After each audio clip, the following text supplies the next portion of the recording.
আসসালামু আলাইকুম বন্ধুরা, আপনারা তো জানেনই যে কোরিয়ানরা ক্রাইম থ্রিলার সিনেমা বানাতে কত অভিজ্ঞ। আর যদি সেই সিনেমাতে ডন লি থাকে তাহলে তো কথাই নেই। আজকের এই সিনেমাটাও এমনই একটা ক্রাইম থ্রিলার যেখানে ডন লির অ্যাকশন তো আছেই। তো চলুন গল্প শুরু করা যাক। গল্পের শুরুতে আমরা একটা অন্ধকারাচ্ছন্ন ঘরে একজন গ্যাংস্টারকে দেখতে পাই, যে কিনা একজন মানুষকে ধরে এনেছে মারার জন্য। আর চোখের পলকেই সেই গ্যাংস্টার তার প্রতিদ্বন্দ্বী ওই লোকটাকে নৃশংসভাবে মেরে ফেলে।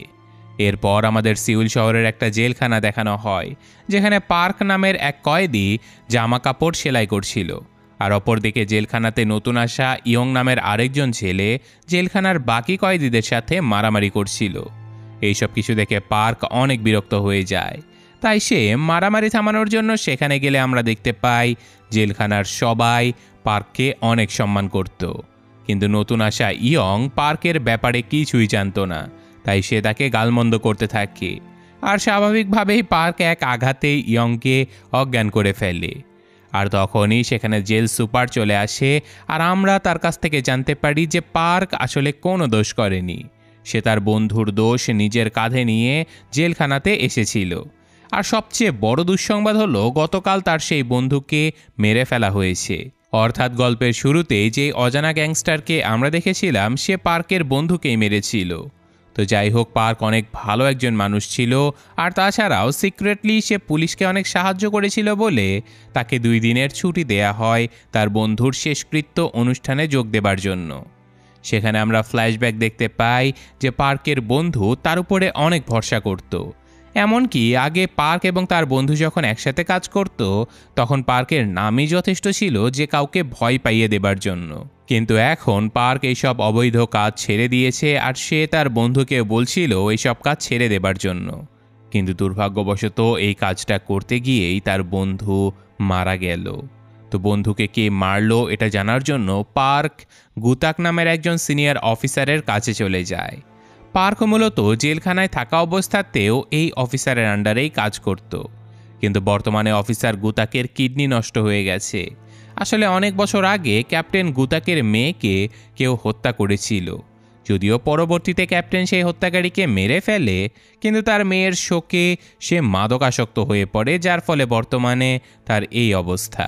পার্ক ক্যাপ্টেনের কাছ থেকে জানতে পারে যে তার বন্ধুর এইসব কাজে কোরিয়ান গ্যাং জুঙ্গুর সাথে বেশ ঝামেলা চলছিল।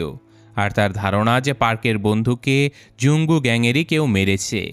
তাই পার্ক এখন জুঙ্গু গ্যাংয়ের লিডারের সাথে দেখা করার জন্য তার এক বান্ধবী ইউনকে ফোন করে। পার্ক জানতো যে জুঙ্গু গ্যাংয়ের লিডার মিনজুং এখন কোরিয়ার সবচেয়ে সুরক্ষিত জেলখানাতে বন্দী রয়েছে।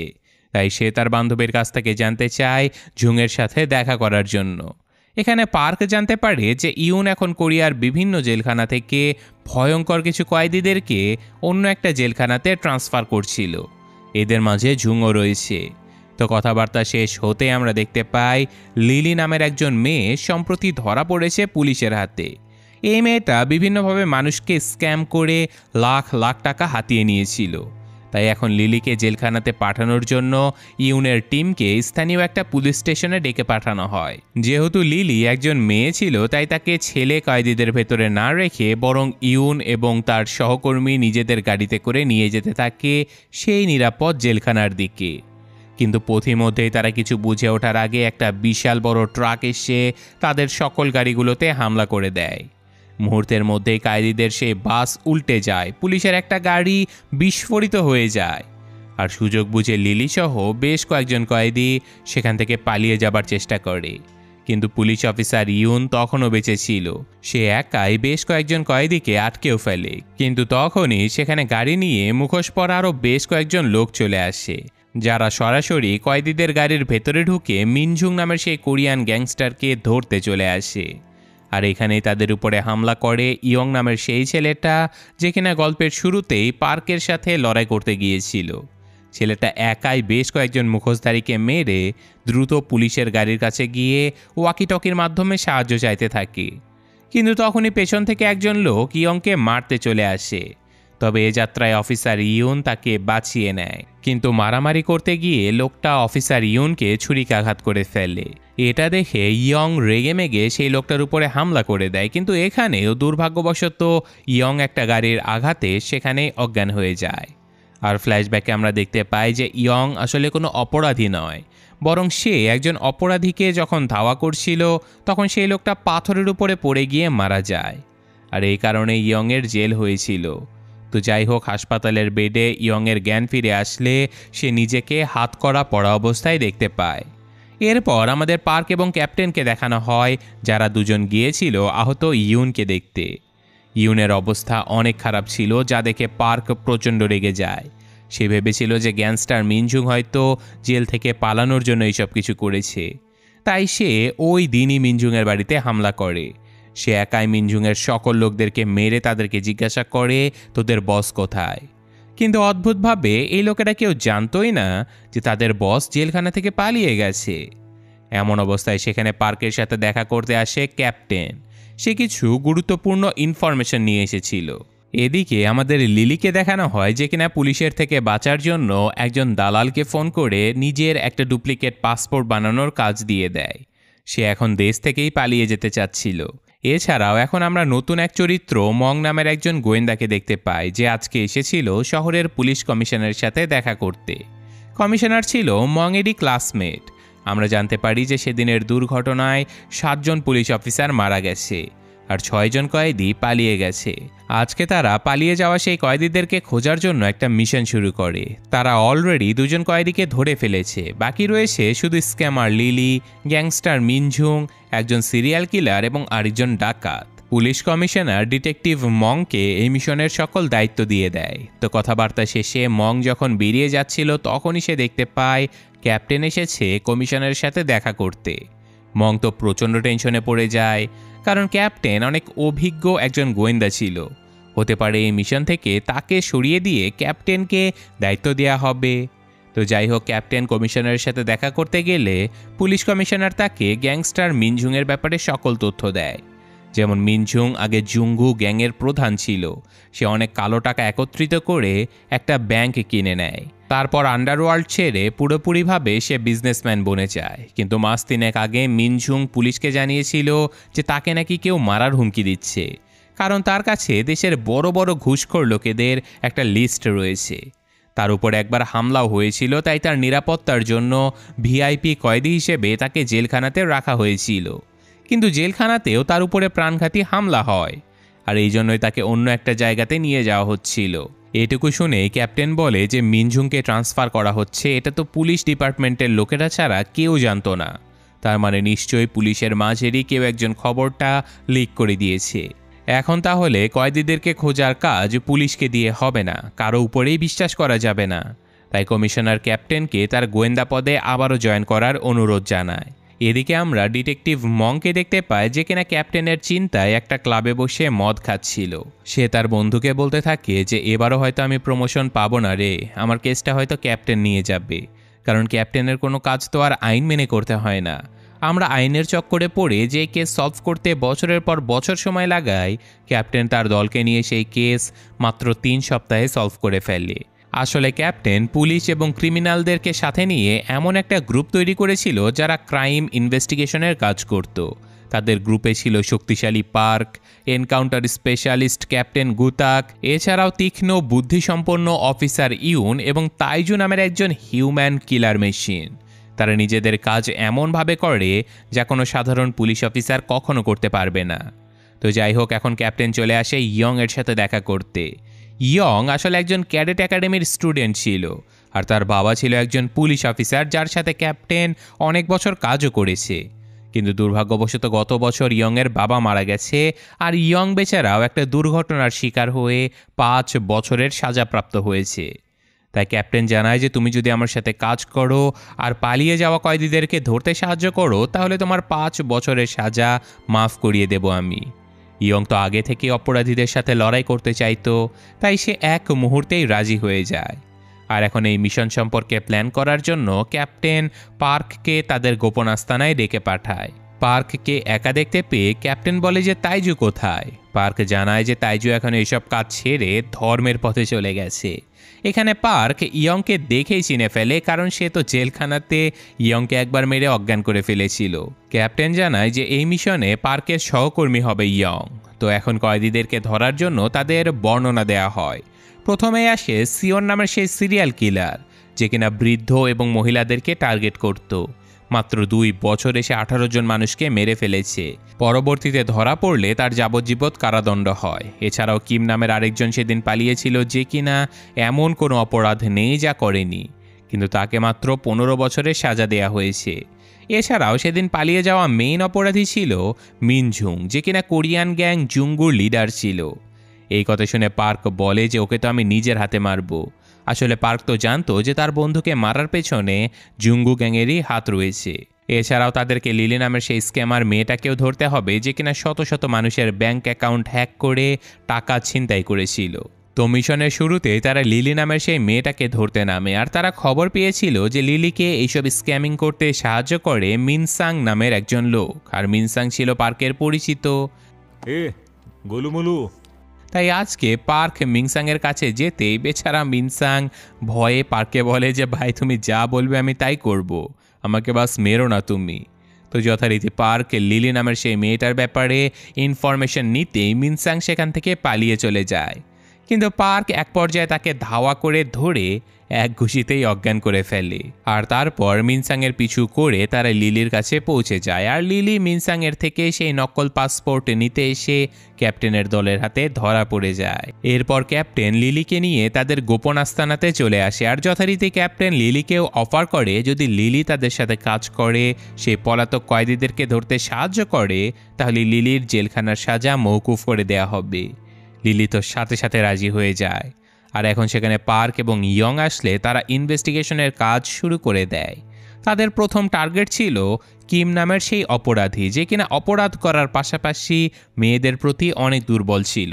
তারা কিমের অনলাইন ট্রানজ্যাকশনের মধ্যে দিয়ে তার ব্যবহার করা একটা সিমের তথ্য পায়, যে সিম দিয়ে সে একটা মেয়ের সাথে কথা বলেছিল। তাই এখন তাদের ধারণা যে কিম নিশ্চয়ই ওই মেয়েটার কাছে যাবে, বা সেই মেয়ের কাছে কিমের ব্যাপারে কোনো তথ্য পাওয়া যাবে। তাই সেদিনই তারা সেই মহিলার কাছে চলে যায় জিজ্ঞাসাবাদ করতে। কিন্তু এখানে সেই মহিলাকে বোঝানোর জন্য লিলি এগিয়ে যায়। সে মহিলাটাকে বোঝায় যে দেখো, আমি জানি কিমকে তুমি চেনো, ও হয়তো তোমাকে বলেছে ও তোমাকে অনেক ভালোবাসে, কিন্তু কিম একজন মিথ্যাবাদী। সে আমাকেও এইসব কথা বলেছিল। ও একজন ভয়ঙ্কর ক্রিমিনাল। ও শুধু তোমাকে ব্যবহার করছে নিজের নিরাপত্তার জন্য। তুমি যদি কিছু জানো কিমের ব্যাপারে তাহলে আমাদেরকে বলে দাও। মহিলাটা খুবই সরল মনে তাদেরকে সব কিছু জানিয়ে দেয়। আর এখন মহিলাটি যখন কিমের সাথে খাবার খাচ্ছিল, তখন সে কিমকে বলে দেয় যে এমন অজানা একটা মেয়ে সে আজ তার ব্যাপারে জিজ্ঞাসাবাদ করেছে। কিম বুঝতে পারে যে নিশ্চয়ই এরা পুলিশের লোক, তাই সে দ্রুত এখান থেকে পালিয়ে যেতে থাকে। কিন্তু ক্যাপ্টেনের দল তাকে ধাওয়া করতে করতে এক পর্যায়ে ধরেই ফেলে। এটা দেখে আবার কিমের গার্লফ্রেন্ড সেই মহিলাটা ছুটে আসে তাকে বাঁচানোর জন্য, কিন্তু কিম উল্টে এই মহিলাকে জিম্মি করে পালানোর চেষ্টা করে। বেচারি মহিলাটা বুঝে যায় যে সত্যি সত্যি কিম কখনো তাকে ভালোই বাসেনি। তাই সে কিমের চোখে পিপার স্প্রে করে দিয়ে সেখান থেকে সরে পড়ে। আর এখন পার্ক লোকটাকে মারতে মারতে গ্রেফতার করে ফেলে, কিন্তু তারা কিমকে নিয়ে যাবার আগে সেখানে ডিটেকটিভ মং তার দলবল নিয়ে এসে কিমকে ছিনিয়ে নিয়ে চলে যায়। এইসব কিছু দেখে বেচারা ক্যাপ্টেন সেখানেই হার্ট অ্যাটাক করে। তাই তারা মংকে না ধরে বরং ক্যাপ্টেনকে হাসপাতালে নিয়ে যায়। এরপর তারা কিমকে ধরার জন্য সোজা চলে যায় ডিটেকটিভ মংয়ের কাছে। তারা সরাসরি ইন্টারোগেশন রুমে গিয়ে কিমকে ধরে ফেলে। আর ইয়ং ডিটেকটিভ মংকে বলে যে নেক্সট টাইম খবরদার আমাদের কাজে নাক গলাবে না, ওকে আমরা ধরেছি আর জিজ্ঞাসাবাদও আমরাই করব। তাই তারা কিমকে জিজ্ঞাসাবাদ করে জানতে পারে যে সেই গ্যাংস্টার মিনঝুন এবং সিরিয়াল কিলার একসাথে পালিয়েছে, আর তাদের ব্যাপারে কিম এখন কিছুই জানে না। এখন আমাদের সেই সাইকো কিলার সিওনকে দেখানো হয়, যে কিনা রাস্তা দিয়ে যেতেই দুজন পুলিশ অফিসারের দেখা পেয়ে যায়। আর পুলিশ অফিসারদের অসতর্কতার সুযোগ নিয়ে বিনা কারণে সিওন লোহার রড দিয়ে আঘাত করে অফিসার দুজনকেই মেরে ফেলে। খুব বেশি দিন মানুষ না মারলে নাকি সিওনের একদমই ভালো লাগে না। আমরা দেখতে পাই যে এখানে সিওনের সাথে মিনঝুনও ছিল, আর তারা দুজন একসাথে নিরাপদ পালানোর জায়গা খুঁজছিল। এদিকে পার্ক তার দলবল নিয়ে এসেছিল মিকা নামের একজন মহিলার সাথে দেখা করতে। আসলে একমাত্র এই মহিলাটাই সিয়ন নামের সেই কিলারের হাত থেকে বাঁচতে পেরেছিল। মিকার অভিযোগের কারণে সিয়নকে ধরা হয়েছিল, তাই পার্কের ধারণা যে সিয়ন যেহেতু জেল থেকে পালিয়েছে সে নিশ্চয়ই প্রতিশোধ নিতে মিকার উপরে হামলা করতে পারে। তাই তারা এসেছিল মিকাকে সতর্ক করতে।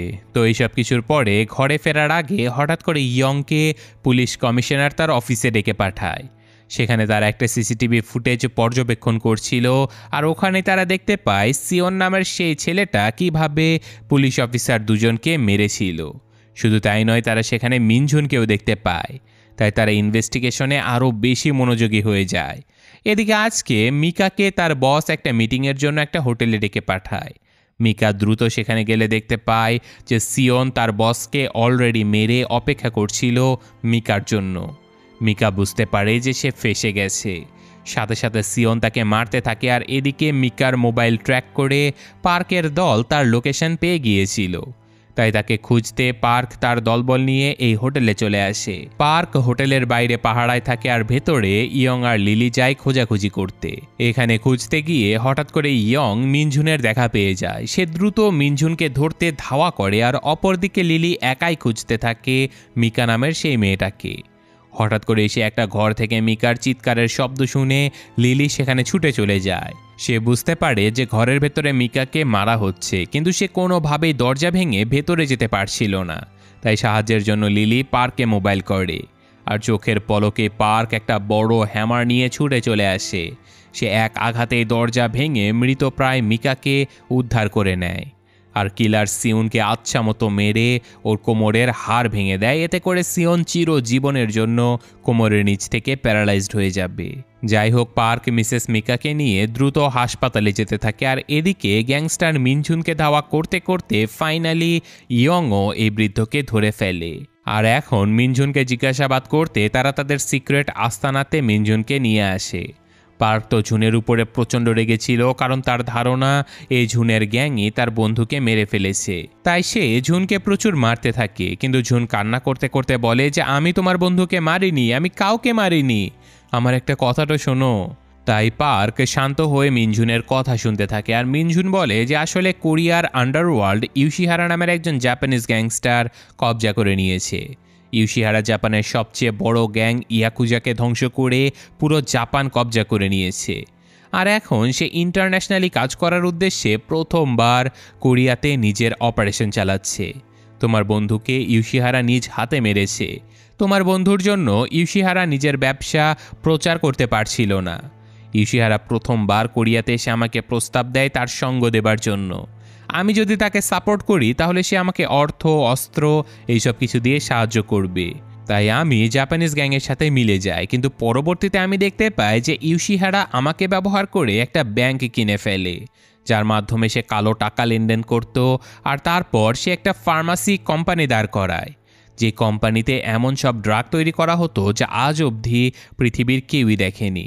সে বিভিন্ন অনাথ আশ্রম থেকে, রিফিউজি ক্যাম্প থেকে, এমনকি রাস্তা থেকে ভিক্ষুকদেরকেও তুলে এনে তাদের উপরে এক্সপেরিমেন্ট করে এইসব ড্রাগ তৈরি করত। আর এইসব কাজে ইউশিহারা কোরিয়ার কোন কোন কর্মকর্তাকে কত টাকা ঘুষ দিয়েছিল, সরকারের কোন কোন লোক তাকে সাপোর্ট দিয়েছিল, এর একটা লিস্ট আমার কাছে রয়েছে। সেই লিস্ট উদ্ধার করার জন্য ইউশিহারা আমাকে মারতে চায়, কারণ এখন আমি আর ইউশিহারের সাথে কাজ করতে চাই না। এখন মিনঝুন তার কাছে থাকা সেই লিস্ট পার্কের হাতে তুলে দেয়, কিন্তু তখনই সেখানে পুলিশ কমিশনার তার দলবল নিয়ে হাজির হয়ে যায়। এই কেস এখন সম্পূর্ণভাবে তিনি নিজের হাতে নিতে চাচ্ছিল, যা দেখেই পার্ক বুঝে যায় যে পুলিশ কমিশনার আসলে জাপানিজ গ্যাংয়ের কাছে ঘুষ নিয়ে বিক্রি হয়ে গিয়েছিল। এখন কমিশনার সে অপরাধী ব্যক্তিদের লিস্ট নিজের কাছে নিয়ে গ্যাংস্টার ইউশিহারার বডিগার্ডের হাতে মিনঝুনকে তুলে দেয়। আর তারপর সব প্রমাণ লোপাট করার জন্য কমিশনার এই তিনজনকে এই গির্জার ভেতরে বেঁধে পুরো ঘরটাতেই আগুন লাগিয়ে দেয়। কমিশনার তাদেরকে গুলি করেনি, কারণ সে চাইতো না ময়নাতদন্তে কোনো প্রমাণ পাওয়া যাক। এদিকে হাসপাতালে ভর্তি ক্যাপ্টেনকেও মারার জন্য কমিশনার একজন লোকের মাধ্যমে তার স্যালাইনে বিষ প্রয়োগ করে, কিন্তু ক্যাপ্টেন তখনই জেগে উঠে সেই লোকটাকে মেরে গাড়ি নিয়ে ছুটে চলে যায় পার্ক এবং তার দলকে বাঁচাতে। সে কমিশনারের সব লোকদেরকে গাড়ি দিয়ে উড়িয়ে দেয়, আর অপরদিকে পার্ক ততক্ষণে তাদেরকে বেঁধে রাখা দড়িটা ছিঁড়ে বাইরে বেরিয়ে আসে। বাইরে তাদের ক্যাপ্টেন ফায়ার সার্ভিসকে সাথে করে নিয়ে চলে এসেছিল তাদেরকে বাঁচাতে।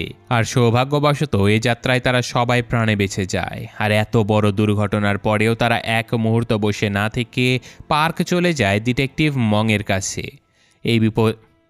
এই বিপদের সময় পার্ক ডিটেকটিভ মংয়ের উপরে একটু ভরসা পাচ্ছিল, কারণ বিগত 5 বছর হলো মংয়ের কোনো প্রমোশন হয়নি। তার ব্যাংক ব্যালেন্স ফুলে ফেপে ওঠেনি, তার মানে মং কারো কাছ থেকে ঘুষ নেয় না। তাই পার্ক মংকে বলে যে ভাই একটু খুঁজে দেখ না জাপানিজ লোকটা তাদের ফ্যাক্টরি কোথায় স্থাপন করেছে। আর যথারীতি খুব সহজেই নথিপত্র ঘেটে মং একটা বাচ্চাদের খেলনা বানানোর ফ্যাক্টরির খবর পায়, যেখানে সম্ভবত জাপানিজরা তাদের কাজ চালাচ্ছিল। তাই তারা এখনই সেখানে যাবার সিদ্ধান্ত নেয়, কিন্তু মং বলে যে আরে ওয়ারেন্ট ছাড়া এভাবে গেলে ঝামেলা হতে পারে। কথাটা শুনে হাসতে হাসতে ক্যাপ্টেন মংকে ছেড়ে তার দলকে নিয়ে বেরিয়ে পড়ে। আর তারা যাবার পথে সেই ফ্যাক্টরির সিকিউরিটি দেখে বুঝতে পারে যে এই ফ্যাক্টরির ভেতরে ঢোকা বেশ কঠিন হয়ে যাবে।